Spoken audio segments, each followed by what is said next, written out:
I think the entanglement in quantum is like the P90X for your brain.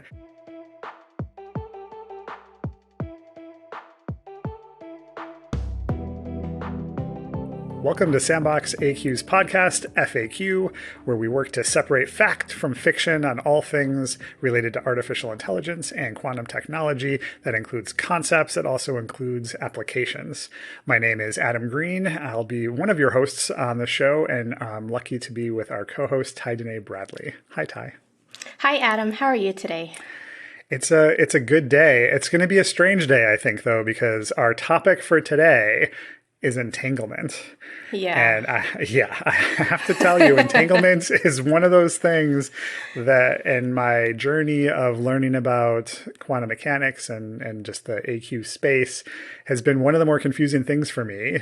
Interesting because I like to get confused by things, but I don't think I've rounded the bend yet from being confused to being inspired by this new knowledge that I now possess about entanglement. In this case, I don't think I'm quite there yet. So I'm excited to talk with you about this today and kind of get your spin on entanglement. So I think I'm going to just throw it over to you and would love to hear from you. What is entanglement? Can you bottom line that as best you can for me and all of our listeners and viewers? Yeah. Well, Adam, no pressure here. So yes, thank you for throwing that in my direction. Maybe I want to give a disclaimer first. So I'm very excited to talk about entanglement today on our episode. We have some things on our list of ideas surrounding it to chat about. But first, I think as I do in every episode, I just feel, like I must give this disclaimer so that people don't throw tomatoes at me, which is I'm not a physicist. And I like you, am still trying to wrap my head around this concept. And maybe people are like, what's there to wrap your head around? Why are they hinting that it's confusing? And so maybe people will see that in a second. So I'm going to try my best. And by the way, if people are out there and they are not confused by this, and they know it, like the back of their hand, please come let tell us us. know. Write in the comments. We'll have you on the show. This is all about sort of a journey of discovery, and y'all are on the path with us in this journey of discovery. So we'll get as far as we can. Yeah. Here. Okay. Now, I know that you asked me to just, give a bottom line or how I might think of a bottom line way to think about it, but I'm not going to do that if that's okay. Instead, I was reading a book recently, and in fact, I think the name of this book will come up later in the podcast, so I'm going to kind of open us with it. It's a book that I really enjoyed reading. It's called The Fabric of the Cosmos by Brian Greene. We'll hear more about this later in the episode. I really enjoyed how Brian Greene, who is a physicist, introduced this concept of entanglement in his book, which I think is it's like someone gently walking your hand into this very confusing landscape called entanglement. So I'm going to try to read some of this, and I want to get your feedback and see what you think. So do I have permission to read a little bit? Absolutely. No, I haven't. Okay. I've heard of this book, but I've never read it. So we can have a little entanglement story time with Tai-Danae. Story time. Okay, story time with Tai-Danae, a la Brian Greene's Fabric of the Cosmos. Okay, so Here we go. Ready? Yes. Okay. If there is space between two objects, if there are two birds in the sky, and one is way off to your right, and the other is way off to your left, we can and do consider two objects to be independent. We regard them as separate entities. Okay, you're nodding your head. That seems like okay so far, right? Fair enough. Okay, I agree. Two birds in the sky, they're doing their own thing. They're separate because there's some space in between them, so they're separate things. Okay, Greene continues. Space, whatever it is fundamentally, provides the medium that separates and distinguishes one object from another. That is what space does. Things occupying different locations in space are different things. I think we agree so far. Yep. Okay, good. Moreover,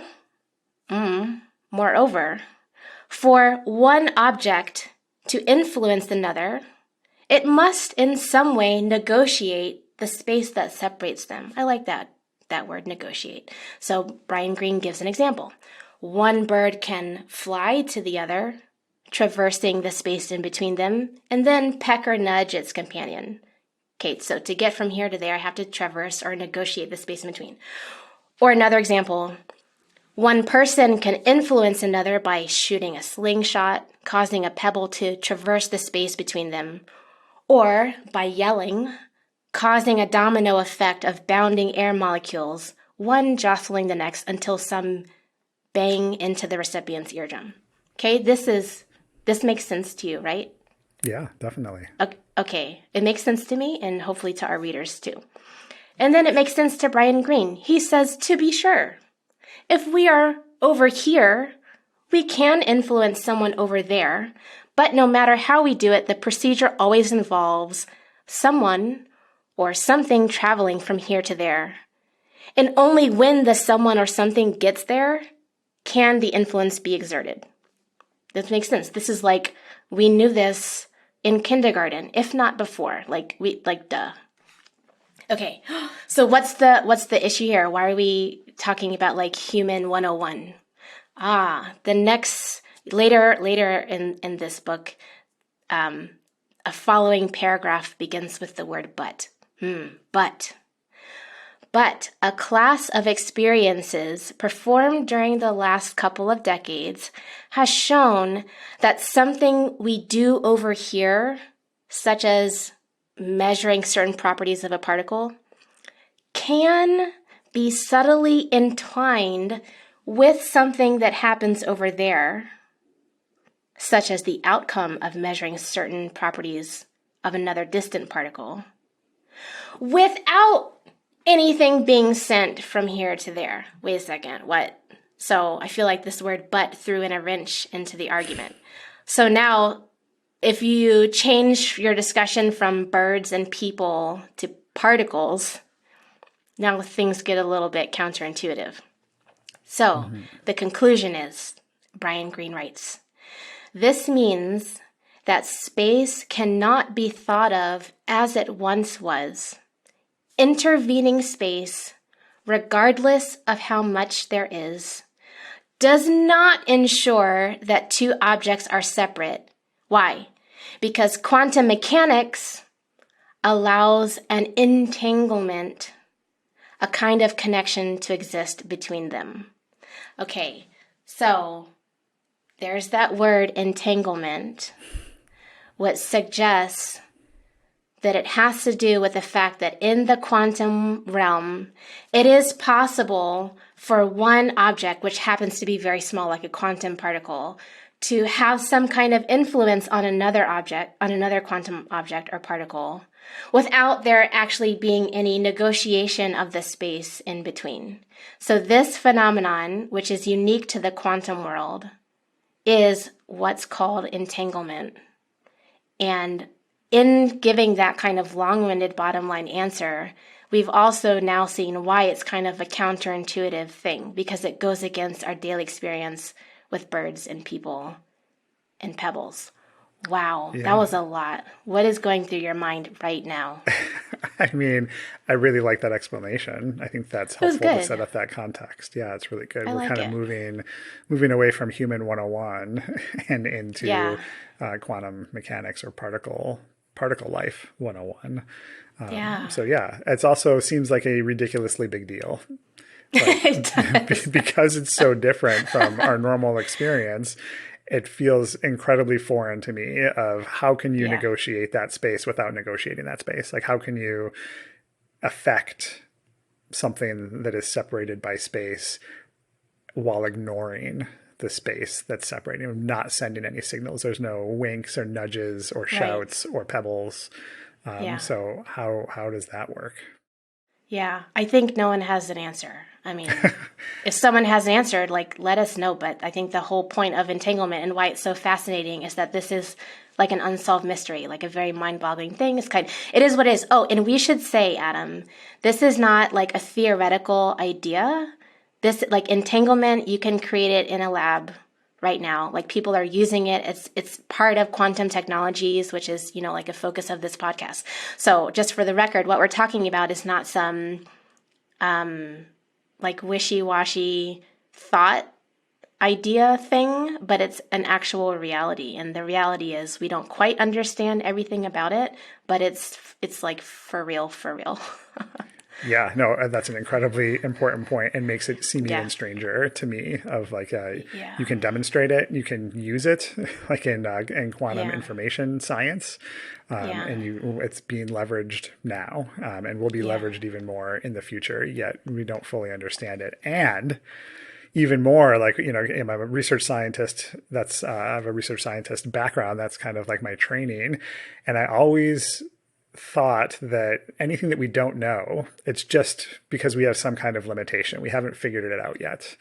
We need a different tool to figure it out, or a different philosophy, or some kind of different way of looking at it to figure out that thing. And what I hear sometimes when talking about entanglement is, that might not work for right. entanglement. It might not just be a matter of time before we get it. It just might not be gettable. And I think that's what draws a lot of people into thinking about quantum mechanics, being excited by it, and wanting to like be a part of that system. I think that's also what drives some people away from it, and what can sometimes bring this like almost mystical, feeling around some of these topics and entanglement, especially. Yeah, I think that's a great point. The interesting thing about that, I mean, I can't resist sharing this, but like the previous concepts that we have discussed on this podcast, there's like the physics concept, the phenomenon, whether previously we discussed qubits or superposition and now entanglement. But then there's also the mathematical description of that idea. The funny thing, maybe it's not funny, it's interesting, is that actually the mathematics that one can use to describe this idea called entanglement is very straightforward. And in fact, I think it's pretty simple. I mean, simple in the fact that if someone has taken like a first year undergrad class in linear algebra, I think they have everything they need to understand entanglement from a math perspective. We've talked about before this thing called linear algebra and how it's pretty fundamental to quantum physics. So on the math side, it looks very innocent, and I've said this before. It's kind of like you write down the math and you're like, okay, like next, like now what? It's not a big deal. but beneath all of that, when you actually look at the physical situation that the mathematics is modeling, it's like, wow, kind of mind-bendy, like you were saying. So that's just a curious thought, and maybe we can chat about the math another time.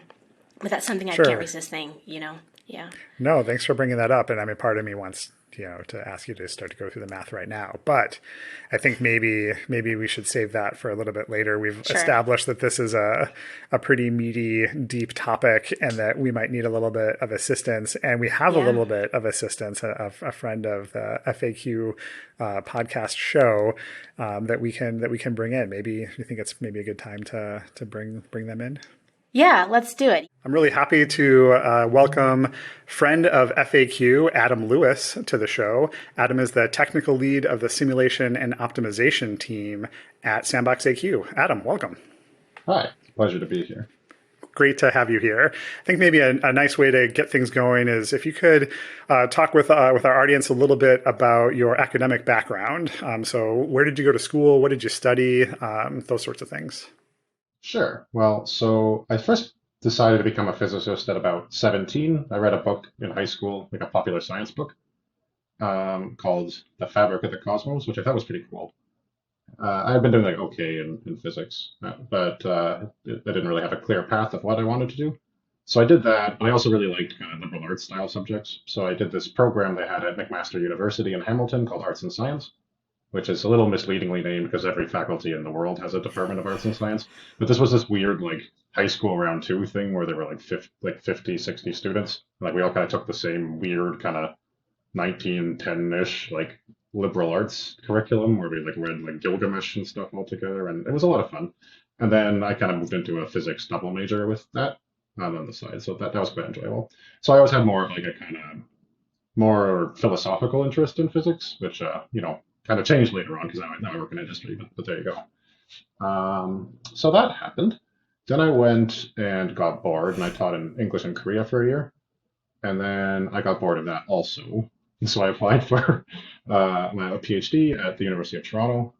I did a master's degree in like pen and paper general relativity theory. And then my supervisor turned out to be too old to supervise me, so he became an emeritus professor. And the only other person working on gravity at the time, I also had an interest in computer programming, but the only other person working on gravity at the time was a numerical astrophysicist named Harold Pfeiffer. So I worked on doing simulations of black hole binary merger and inspiral using, my project was to take this code and basically port it to run on GPUs, and GPUs are a kind of computer architecture that has certain advantages and certain disadvantages. And I ported this code to run on GPUs. And then I did a postdoc at the Perimeter Institute at Waterloo, Ontario, where I tried to use what are called tensor network methods to do simulations of quantum fields in the vicinity of black holes instead of just black holes colliding into each other. It turned out, however, that there wasn't enough of the theoretical work done to actually formulate the simulation in the first place. So I basically spent my postdoc trying to write down some of the basic correspondences that would allow you to take a computer program and use it to reason about the relevant quantum field theories, basically. And that was kind of fun. So I actually have a single author like math paper on this very obscure technique called like Hadamard normalization, which it's a very niche paper, but it took me a very long time to write. I'm proud of it because of that. But yeah, then that was a lot of fun. And then I had like a choice to make. This was just before the pandemic. I was either going to go to London, like England, and continue this work and try to generalize the work I had done to more realistic black holes, basically. But also, the professor I'd been working with had just recently taken a job at Google X to do what are called like other tensor network simulations, not specialized to gravity, but just in general, the technique that we were using, and run them on certain kinds of computer architecture that Google happened to have.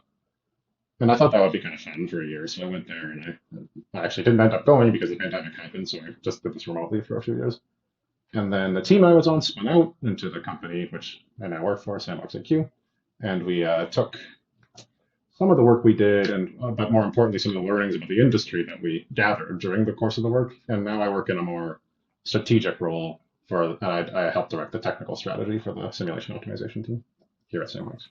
I think that's amazing. So you started working with general relativity in black holes, which I don't understand everything, but there's like quantum field theory stuff happening near the black holes. So somehow you like transition from the physics of as large as possible to now the physics of as small as possible, where you're now working essentially. Yeah.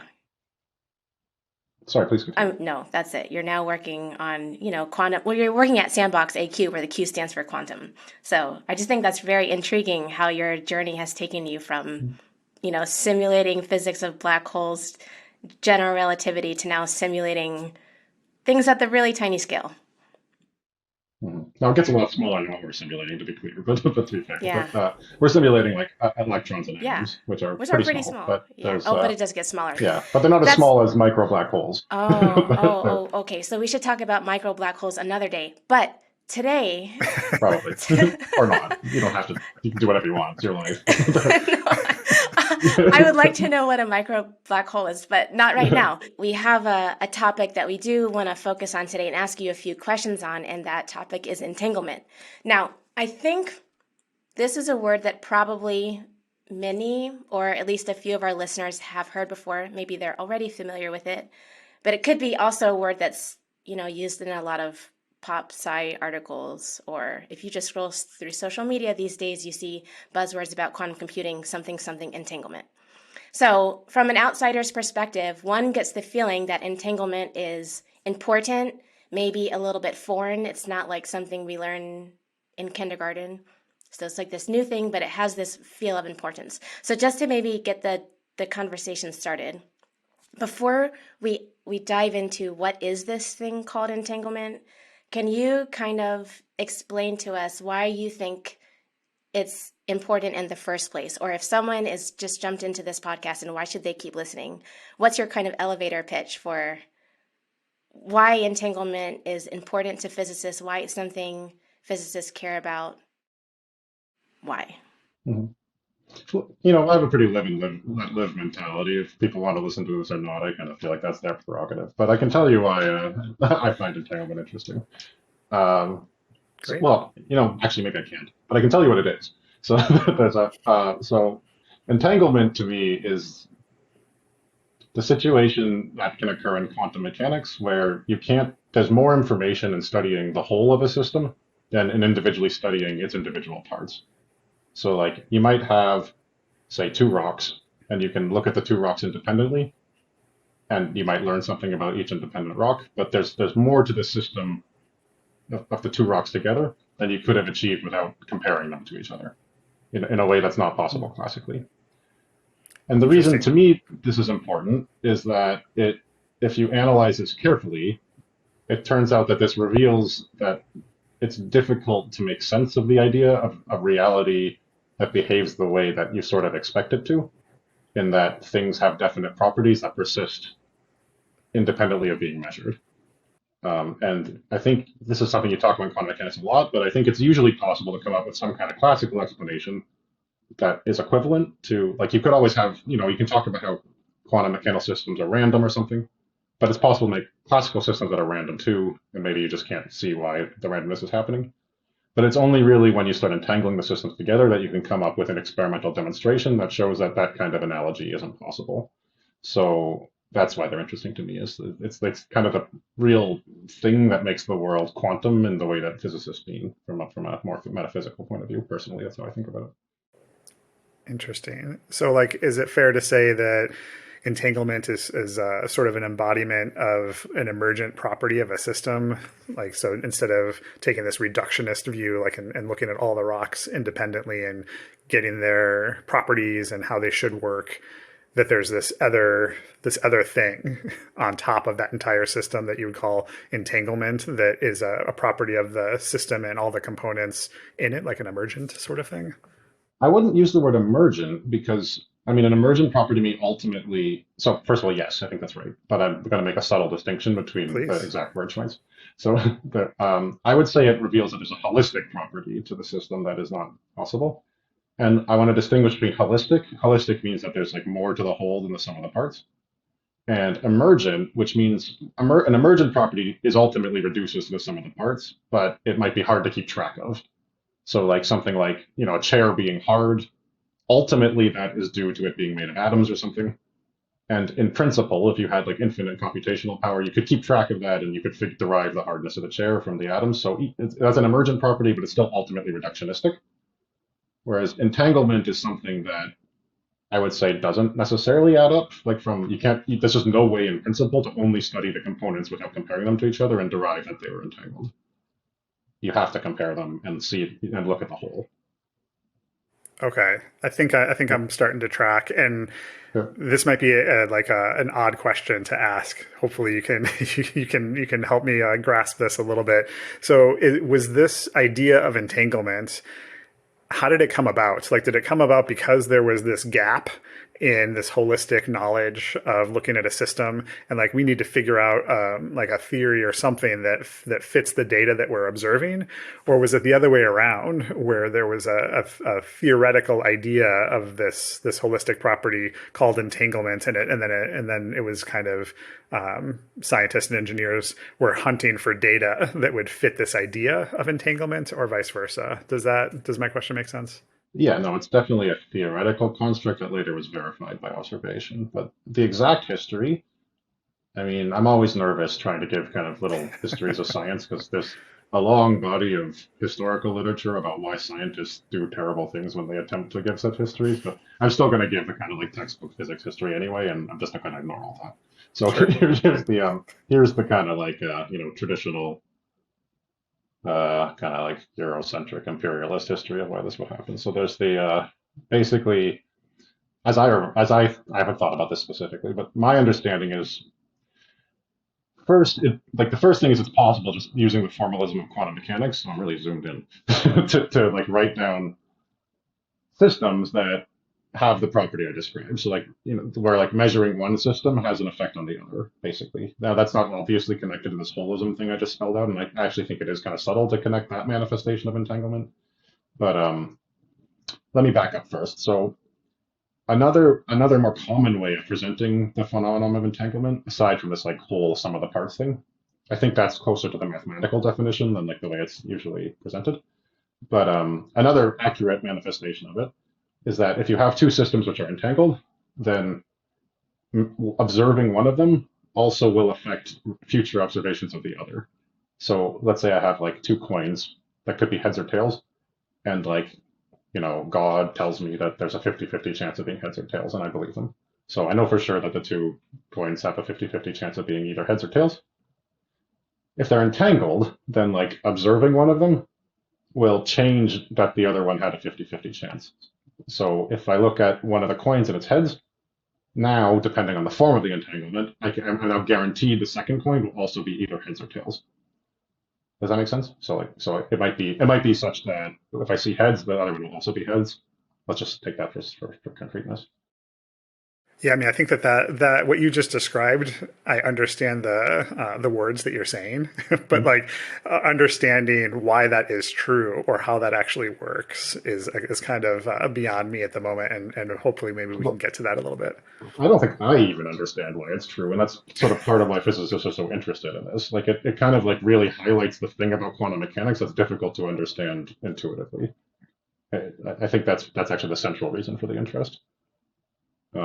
Like how could it be that looking at something might change something about something else that's like arbitrarily far away?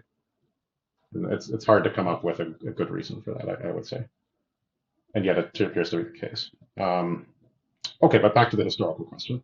So right, I forget who first came up with the word entangled, but someone had observed that it was possible to write down quantum states, as they're called, which had this property where like looking at one affects the other. And this person just kind of casually in their paper said that the two states were entangled. Why would they referring to like this literal sense that they were like literally enmeshed in some way that they mutually affected each other? Um, and then I'm not sure of the order of events, but at some point, probably the first part of the story that most physicists are familiar with is this EPR paradox by Einstein, Podolsky, the P Podolsky, person, yeah. Podolsky and Rosen. Yeah. So I'm not Einstein's of course the most famous of the three, but there you go. So this paradox basically they essentially pointed out that it would be, if quantum mechanics were followed, possible to affect arbitrarily distant objects by measuring them. So there could be a situation where two things were entangled, as we call it now, and observations on one subsystem, as we would call it now, affect results on the second subsystem, as we would call it now. Now let me use less abstract words. So I have two coins, and they're entangled, just that's a given. Now, if I look at one of them and I see its heads, that will change whether a different person looking at the second coin sees that it is heads or tails. So the fact that I looked at the coin changes the results of the other person's looking at their coin. And then the EPR team kind of concluded that this was clearly impossible and that there must therefore be some underlying thing that was actually dictating which coin was heads or tails. So me looking at the coin isn't what caused it to be heads. It always was heads. I just didn't know that because quantum mechanics is incomplete, as they put it. There's some additional information that is not included in quantum mechanics, which governs which coin is heads, which one is tails. And whatever that information is, which they didn't specify in the paper, the point of this paper was to argue that there had to be some additional thing besides quantum mechanics that determined this. Yeah, and like for example, a possible additional thing could be, and this is not true, but like one could think, oh, maybe there's something mediating through space that's like informing the second coin the results of what happened with the first coin. Like that could be an example of something that's like maybe a hidden variable, which I think was their phrase, or something They that's didn't use missing. the word hidden variables. So they Oh, only who pointed to used quantum that? mechanics. Somebody. That's from Bell later. Okay. But EPR just argued that quantum mechanics must be incomplete. So, but Okay. yeah, I think, and I don't think even what you're saying is impossible. It could be that there is such a thing. Although it turns out later that there's constraints upon how that could work. But yeah, that would be a pretty common example. It's like there's the two Right. coins. So maybe they were, so one, the most obvious way is that there's a common cause of both coins being heads or tails. So it never was random in the first place. The only thing that was random was I didn't know which one was heads and which one was tails. But another way it could work is they are random, but then when I look at one, it like calls the other one on the phone or something, and then like if the other one's like, oh crap, I'd better be heads, right? And then like so that would be another way that it could be incomplete. There could be like a mediating agent of some kind. Yeah. Mhm. Okay, but I don't really like this example because coins, I'm sorry, but coins are not entangled. Like if I have two quarters, they're Well, it not, could be. they could be. Why not? It's a free country. But I don't think that that's an observable thing that Well, it we've would be seen. hard to do because they're like big and stuff. But like you could, again, Right. hypothetically, you could chill a coin really hard, and like that would be conceivably possible to entangle with another coin. I think we're getting back into some of Adam's theoretical roots here. So it sure could be possible. But yeah, Tai-Danae, maybe we can keep going on that track. I mean, I guess what I was thinking is that usually, well, actually, so this is a question. So I'm a person and I'm walking down the street, and I would like to know, is there some phenomenon that occurs in nature that I'm familiar with that is a result of entanglement? So I'm going to give an example, not for entanglement, but for something else. So I'm sitting on a chair that is made up of a bunch of molecules and atoms, and I'm not falling through the chair because there are electrostatic forces that are kind of holding me up. So that's an example of something called force that I experience in my day-to-day life, okay? Is there an example like that for entanglement? And I was thinking that a coin, two coins is not really an example because I guess if one worked really hard, one could try to entangle two coins, but not really. So is entanglement something that in retrospect, after the EPR paper and whatnot, we're like, oh, that's why the sun rises. I mean, that's not it. But you see what I'm saying? Like, oh, that's why fill in the blank. So kind of. I mean, not so the isolated effect of entanglement in the sense I'm describing is honestly pretty hard to distill from nature. You really have to set up like a pretty isolated experiment to come up with coin-like examples. So you probably have not encountered, unless you have a very unusual life.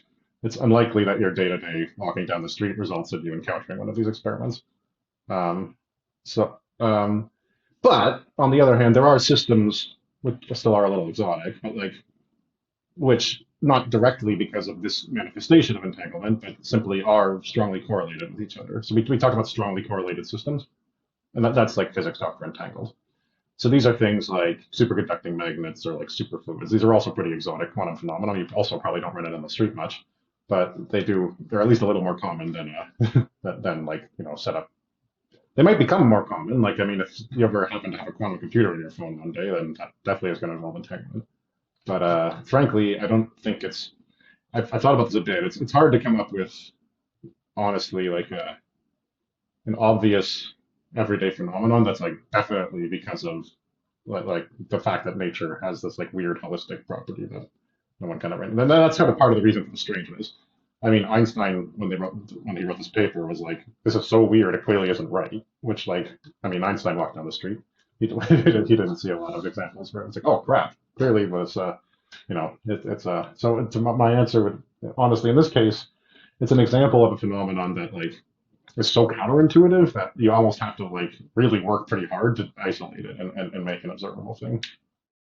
Okay, like I mean, I think that's fair. I guess it has to be fair because it's real. So I wonder, I like also now might that be we wrong, but that's just my right, feeling. sure. Yeah. But yeah, since we kind of talked about the history a little bit, and that it sounded like that this was sort of theory in search of data. Can you maybe talk a little bit about the data?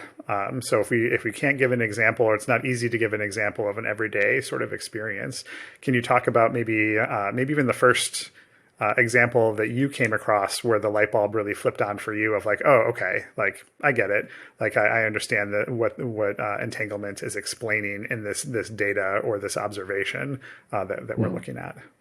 Yeah, so one honestly usually runs into this in terms of experiments that are specifically set up to demonstrate that entanglement is a real thing, and it's rare that there's like a thing, except in maybe some condensed matter systems.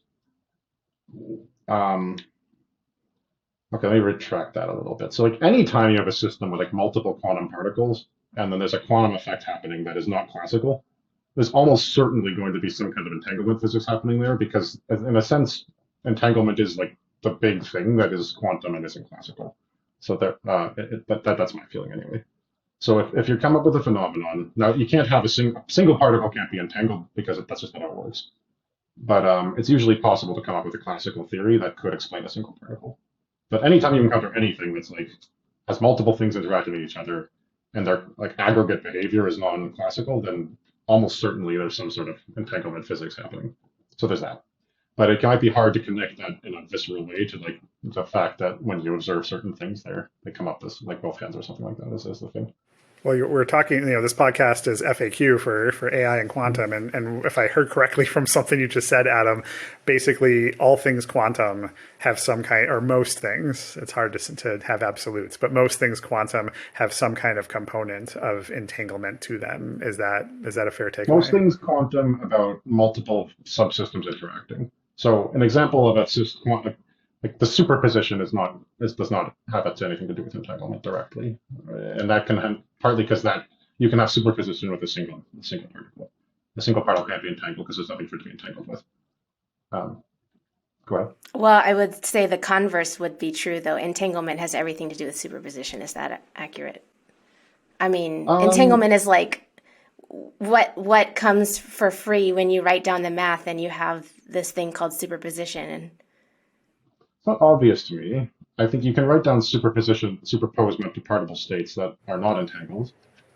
I'd have to think that through, but again, it's an interesting theoretical question. Could you have a theory that has entanglement but not superposition? I'm not sure. That's getting pretty hardcore theory. Okay, it's okay. I didn't mean to interrupt. Yeah. I mean, I did, but I'm done. Yeah. Continue. Yeah. I'm actually going to think about that later. I would not have, if you had just asked me that point blank, I would have like my gut answer would have been no, they're not related concepts. But I'm not sure. I'd have to think about it more. But, okay. Well, we'll have you back on. This is not going to be the only time we're going to be talking about these things. But I think like where you were kind of headed, Adam, is talking about like some concrete examples. So like we're all about applications and thinking about how quantum can be applied to things like quantum computing, quantum sensing. You're on the simulation and optimization team at SandboxAQ. So maybe this is a good transition into talking about why entanglement matters when we're talking about applied quantum technology. Yeah, so I'm not allowed to use coins, but let's see. I'll use these little sticky notes. All right, so I think the most familiar example is the EPR experiment itself. So let's just describe how this works. So you have like a source of particles or something. Let's have it be photons. So we're gonna shoot, I'm gonna kind of kamehameha some photons out of my hand here, and then the photons are either gonna be pink or orange. Okay. And I'm gonna set up a system where if one of them is pink, then the other has to be orange. There's just no way around it. There are a lot of there's a fair bit of elaboration that has to be done to set this up. So let me review. There's gonna be a photon source, and it's gonna shoot two photons out, and they'll be sticking up to the photons. And the photons are either allowed to be pink or orange. So this is going to stand in for them having two different polarization states, which is how this is typically set up. But that's yet another concept you have to understand. So I'm going to stick with pink or orange. That sounds good. Okay, so now this is where entanglement comes in. So in quantum mechanics, we could have a situation where, let's just say there's only one photon now. So I could have the photon be either pink or orange. And it could be say 50-50 chance. So it's in my hand, you can't see.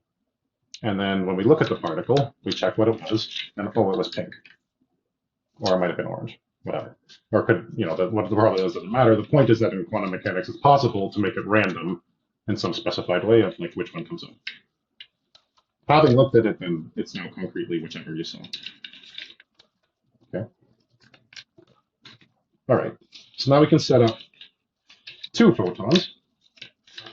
And they might have a chance of being either pink or orange. They're coming out either way.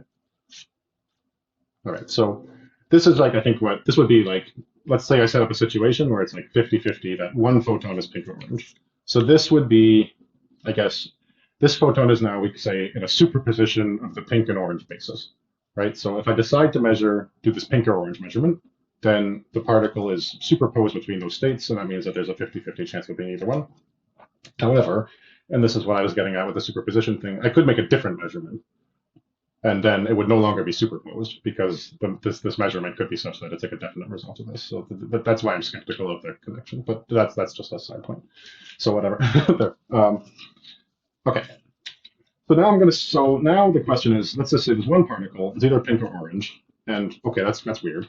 But then you say, look, I mean, that's not really that weird at all. Clearly what happened is that the particle just is pink, even when it's in your hand, right? And then when I look at it, I mean, obviously it was pink because it always was pink. And the only thing that was weird about this is that you didn't know it was pink in the first place because you didn't know the effect of the source so much. So that's something that is possible, and there isn't really a way of making a system that isn't vulnerable to that criticism if you just have one photon. Now, if I have two photons, I'm going to send them out, and then someone's going to look at both of them, say. Now, it's possible in quantum mechanics to come up with now an entangled state, where if one is pink, the other must be orange, or vice versa. So this one could be orange and this one's pink, and this one could be pink and this one's orange, but this is not possible and this is not possible. Let me pause for a sec. Is that clear? Yeah. Okay. Yes. Yeah. There. So this is not the same as saying they're definite. So the quantum mechanical explanation, or at least in the Copenhagen interpretation, as they call it, is that the particle doesn't actually have a defined state. It's either pink or orange. But then when you looked at it, it's selected one. And now Einstein's criticism is like, okay, fair enough. But hey, what does that mean for this other guy? Because if I looked at this, it wasn't pink or orange. Now it's orange, then this one must be pink. But how could it have been made to be pink if it was arbitrarily far away? Like this, nothing in this argument tells me how far away they were. This could have been like a different galaxy or something. And this causes problems with relativity theory, but it's also just weird intuitively. That no matter that, like being arbitrarily distant from each other, it would be possible to somehow affect something just by looking at a different thing. And Einstein said that, that violates this principle of locality that I based my whole life around. So I'm either got to throw myself on my pen or whatever, or we've got to conclude that quantum mechanics is incomplete. Okay, so that's the EPR paradox, and that's the EPR experiment. And you can do this, I mean, in principle, you could do this experiment. You can reason, honestly, I think a normal person probably could these days. It's not that hard to get the components. So you would get like a beam splitter, it can shoot photons out with different polarization states, and then you would get like a screen that is either pointing one way or the other. And like if a photon is polarized this way, it's going to get blocked by the screen. If it's polarized this way, it goes through. And you can set things up so like whether it's zigzagging like this or zigzagging like that, behaves in just the same way as the pink or orange stuff. And we'll probably cost like $100 to set this experiment up. So it's not that crazy. Well, Adam, so I have a question about like the vulnerability for the single photon state, the single photon experiment. Can you talk a little bit more about like why is the two photon state not vulnerable to that? Because as you just explained, one takeaway that I could have is that the one was always orange and the other one was always pink, and you just looked at the one of them, and so it was always that way, and the other one was always the other way. Why is there potentially some switching going on here with the one that you're not observing? Yeah, so that comes from John Stuart Bell's analysis of the same experiment, or comparable experiment, and it's related to a theorem also due to Bell called Bell's theorem. So Bell analyzed the experiment. His name is Bell, and the theorem is also called Bell's theorem. And Bell's theorem concerns yet another thing called Bell's inequality. These are all different concepts, but they're okay. So Bell basically wrote down, like, let's say nature works the way Einstein wants it to. So, and he wrote down two different postulates. So one is that the paper is such that that it was either pink or orange in the first place. That's called realism. The other is that nature is such that it's not possible to like call your grandma on the phone if she lives in the Andromeda galaxy. So it's not possible for the paper to instantly signal to its correspondent. So what Bell does is derive a contradiction between those two claims. Or what he actually shows is that if those two claims simultaneously hold, then a certain inequality must be respected of measurements upon the papers. So if the experiment he proposes is fairly clever. Instead of, this requires a little bit more quantum formalism, but like he chooses measurement bases that are randomly selected. So instead of just measuring between orange or pink, he starts measuring also randomly selected intermediate states between orange and pink. And it's hard. I mean, I have constructed this example such that there's only two possible outcomes, which makes it kind of disanalogous with the situation I'm trying to propose, unfortunately. But if I were really measuring photon polarizations, they're going this way. then I could choose to measure such that like I could check if they're going this way or this way. Those are two opposite outcomes. But I could just as well check if they were going diagonally or the opposite, or I could rotate and measure any way I wanted. And so what Bell does is instead of just checking the two bases where the superposition was arranged, he randomly selects between any possible random basis. And then he derives a theorem, an inequality, where if the photons behave such that they have a definite, I guess the way of putting it is they behave classically, then there's an inequality that the compared measurements have to respect. That's called Bell's inequality. So you can do this experiment like a bajillion times and collect all the times you got one outcome with the left photon and one outcome with the right, and then check how that compared to the aggregate. And you'll find, if the theory behaves classically, that it respects an inequality called Bell's inequality. That's an experiment you can do. So that's postulate 1. Then postulate 2 is locality, and postulate 3 is realism. And then the theorem says that at most 2 of these things can simultaneously be true. So then you go off and you do an experiment, and this has been done now with increasing sophistication, that basically demonstrates there are still a couple of possible loopholes, but they're pretty exotic. But I think most people, ultimately it's an experiment. There are loopholes due to the fundamental fact that nature isn't like platonic and so on. But like even given that, there's some like statistical noise that could still account for Bell's inequality being respected still. But I think the common feeling is that the inequality has pretty much been violated. So the experiment's been done. It's been done many times with quite large experiments with photons separated by many kilometers. And basically the answer is Bell's inequality is violated.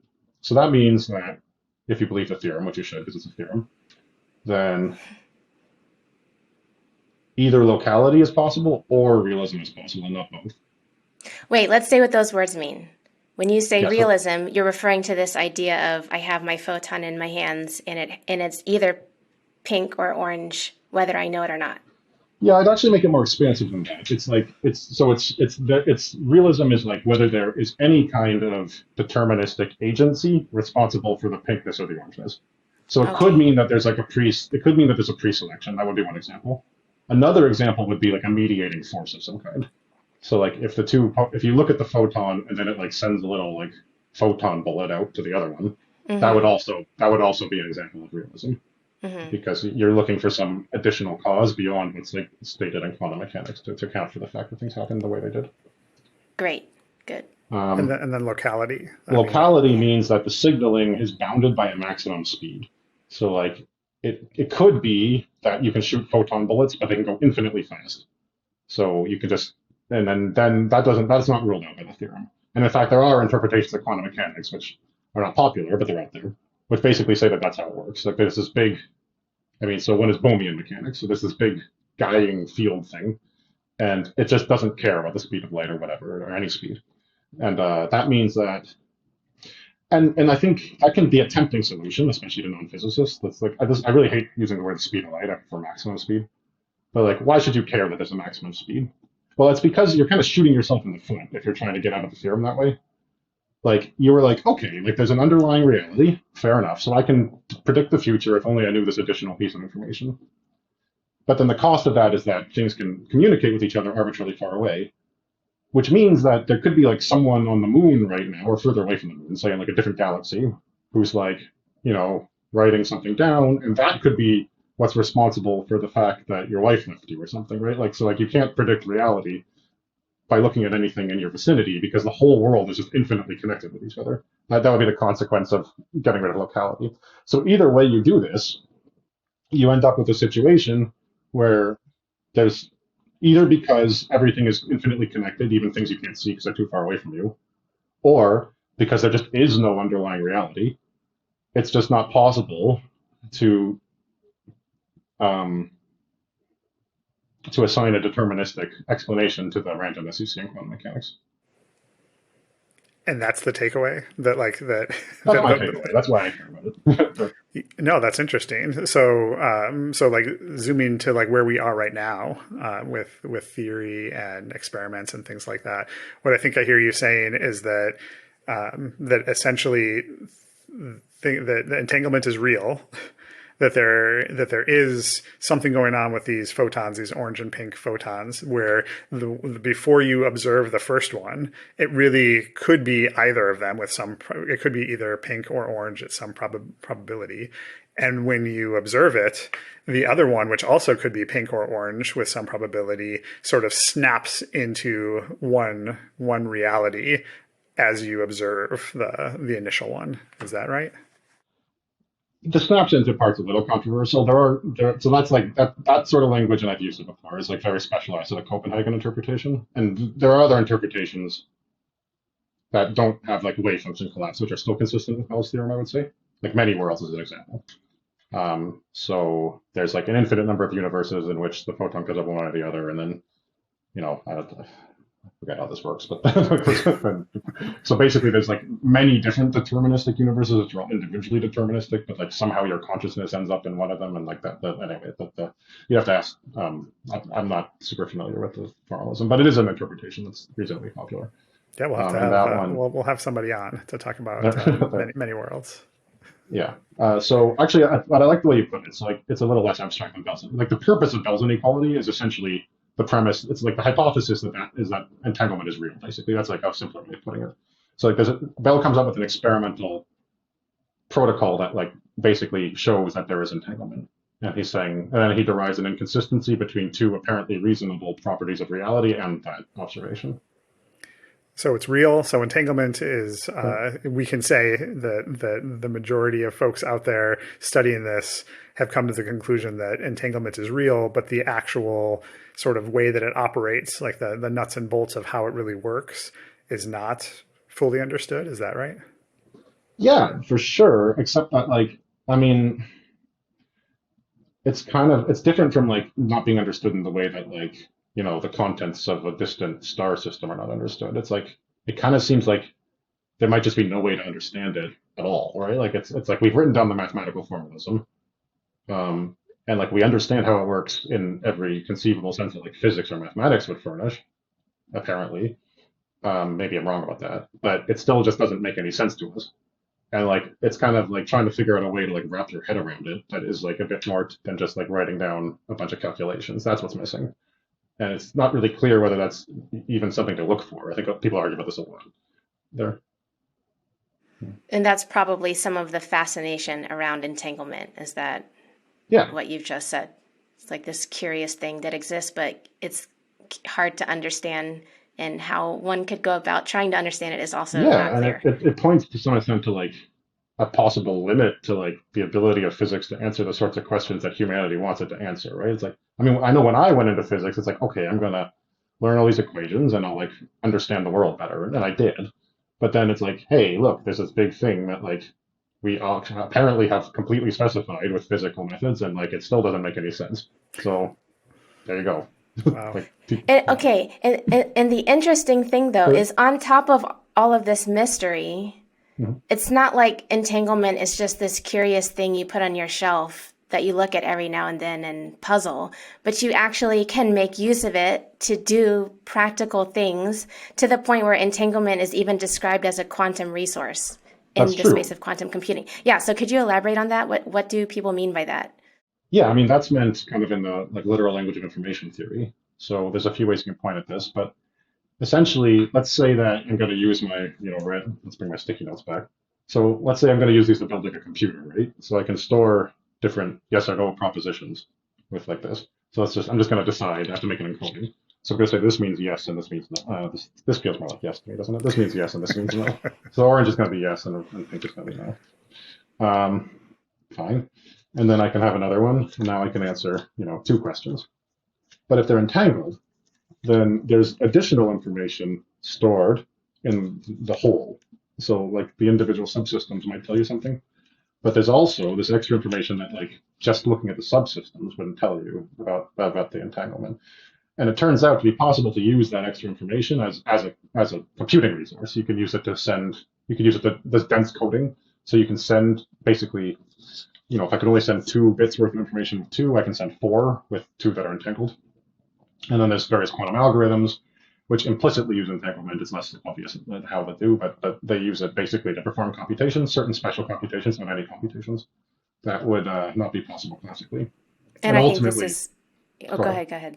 Ultimately, that's because entanglement is providing additional information than would be Yeah. possible for non-entangled subsystems.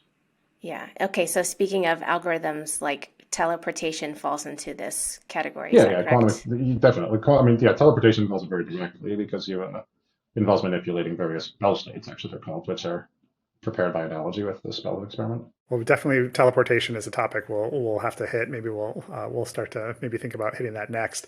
But so from what I'm hearing from you, Adam, like there's definitely an application to quantum computing where you can sort of store more information using fewer bits or qubits in this case.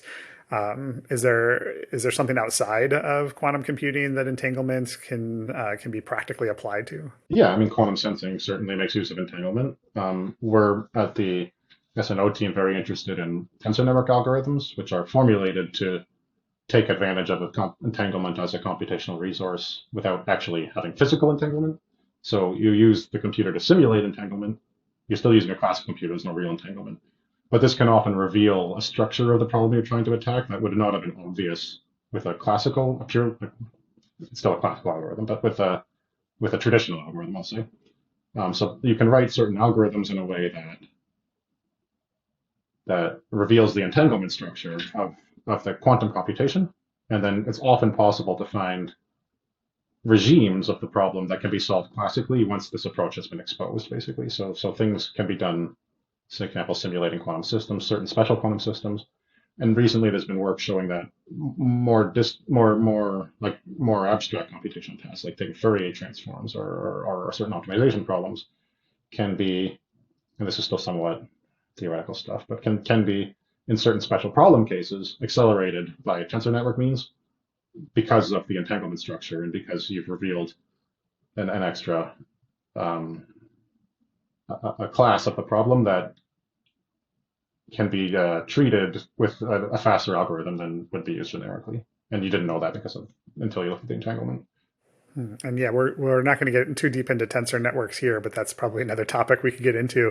But I think a takeaway that I'm picking up on is that even though you're using a classical system to simulate entanglement, you don't actually have entanglement, but you're sort of inspired by that quantum phenomenon and able to use that in a network to actually do something useful in a simulation. Am I sort of thinking about that the Yeah, right way? because of, and it's connected actually to the more philosophical angle, because a reaction to the kind of like, I don't know, has been to like develop reformulations of quantum theory that are based on information instead of directly on like physical things you can like trip over. So it's like there's this whole quantum information theory, they call it, which is very analogous to classical information theory, which tries to make very precise and develop a mathematical formalism of like exactly what it means for entanglement to be a resource and like what kinds of knowledge in the precise sense can be obtained by systems when entanglement is present. So you can think of entanglement as a physical thing that is in systems you can trip over, just as you can information. But also, just like information, you can reverse that reasoning and think of it as something that exists in like the Platonic world of like forms and shapes and stuff, and then kind of work backwards from there and connect that to physics. It's equivalent, but that's how the connection to computing happens. Is you're thinking about a computer in the end is like a physical system that you've tricked into behaving as an information one, kind of, right? So the idea is that essentially by using quantum information theory, you might be able to do tasks that weren't possible when you restricted your attention to classical information. I think it's amazing that we can, not we, myself excluded, that people such as yourself, Adam, can make use of this thing called entanglement despite the fact that there's lots that we don't know about it. This is a very bad analogy, but I was thinking of, it's like when students take a calculus class and they get A's even though they didn't understand what they were doing. Like, so they don't really get it, but they still can do really good things. In that case, getting an A or here actually having impactful technology. I think that's amazing.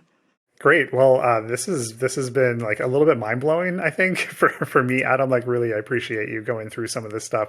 I haven't heard these explanations before, and I feel like that in some ways I understand things more, and in some ways I think I understand things less, which I think is part of that sort of creative cognitive dissonance that you need to kind of go through. It's just like lifting weights, trying to build muscles. Sure. You confuse yourself a little bit, and then try Muscle to confusion. P90X. Yeah. Yeah, I think the entanglement in quantum is like the P90X for your brain. So I really appreciate that. Is there anything as we sort of wrap up that you want to leave folks that have made it this far in the conversation? Anything you want to leave with them as they sort of walk away from maybe their first sort of exposure to this idea of entanglement? No, you can read like Brian Greene book. I think it's pretty good. Fabric of the Cosmos. Yeah, There's what three was Brian it? Greene books. Fabric of the Cosmos. The Elegant Universe, which is about string theory, is the one that people usually read, and I don't think it's as good. The Fabric of the Cosmos is the one I like, partly because I'm not a string theorist and I don't care about string theory all that much. Not that it's not a bad thing. I just personally don't find it that interesting. I want to second that, though, not the string theory thing, but I also read The Fabric of the Cosmos, and I thought it was very well written, and I really enjoyed it's a good it. book. I quite liked it. And then there's a third one, too, which I also didn't think was as good. It's more focused on cosmology. They're all three good books. But the second one, I think, is the best of the three. Okay, yeah, we'll definitely put that down in the show notes. And I'm the one person in this room that has not read that, so I think I know. You gotta get on what's it. on my list. You got to get that muscle confusion going for sure. Yeah, productive confusion. Well, thank you so much, Adam, for spending some time with us and working through this. We'd love to have you back to talk more about your work at SandboxAQ or other philosophical / sciencey things that you want to chat with us. Yeah, micro black holes. Yes, we'll definitely have to have you come back on and talk about micro black holes, which I had not heard of before either, and now I'm like looking around for them. But I think since they're micro, I probably won't be able to see them. Yeah, they're pretty small. Pretty small. They might not exist, but if they did, they'd be really small. It'd be hard to find. Okay. Well, I mean, that's a teaser if I've ever heard one before. So thank you so much, Adam. I really appreciate it. And we'll talk some more soon. I think that we'll definitely have to have you back on if you're up for it. Okay. See you. Bye. Thanks. Bye.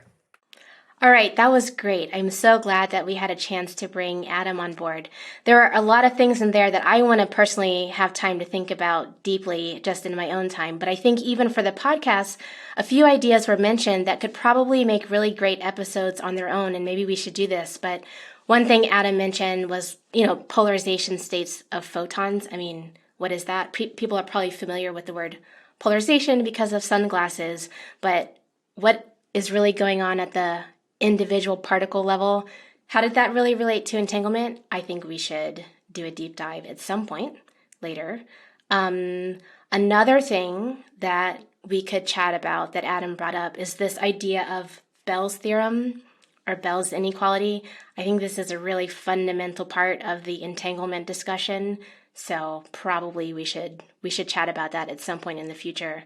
But maybe just to kind of wrap us up, I mean, you're really good at giving high-level explanations, I think, and kind of just summarizing, like we've talked quite a long time about this complicated idea of entanglement. So, Adam, can you kind of just try your best at bringing us home and kind of wrapping all of these ideas together? I guess it's only fair that you asked me that since I asked you at the beginning. So you did, and that was pretty hard. I'm being nice now. Thanks, I appreciate it, and I think I'll use the same construction that you did at the beginning because I think that's the work from Brian Greene really helped me, and that's kind of what's in my head right now. And even before that, like this is a big deal. Like this really does feel profound. That this is not just theory.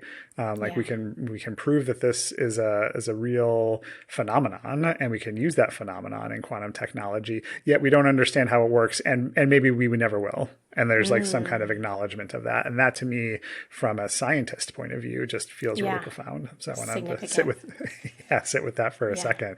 Yeah. But then, yeah, I mean, I think to try to like tie a bow on this, like I go back to the quote that you read in the beginning of this podcast about two objects, or we can talk about particles, but two objects separated by space, and they can influence each other by negotiating that space in some way, whether it's shouting or shining a light or like giving a wink and a nudge from far away or something like that. There has to be some kind of signaling in the world that we are used to, in the world that we experience. Yeah. And the concept of entanglement completely turns that on its head and says, yeah, those objects can be separated by space, but they can influence each other without negotiating that space between them at all.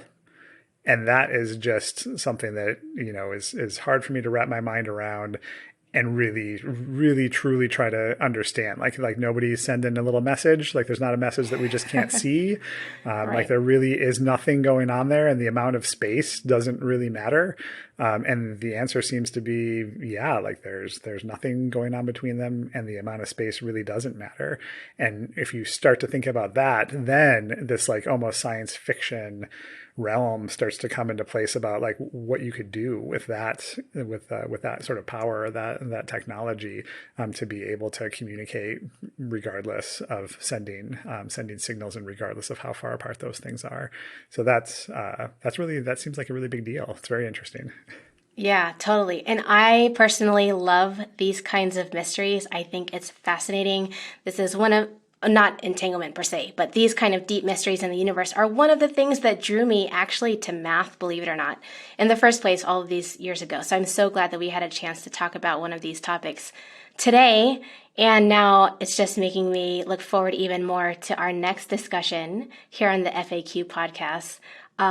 We'll see what that discussion is. I guess I would say to listeners, stay tuned and you'll find out. That's right. Well, we'll see you soon. See y'all.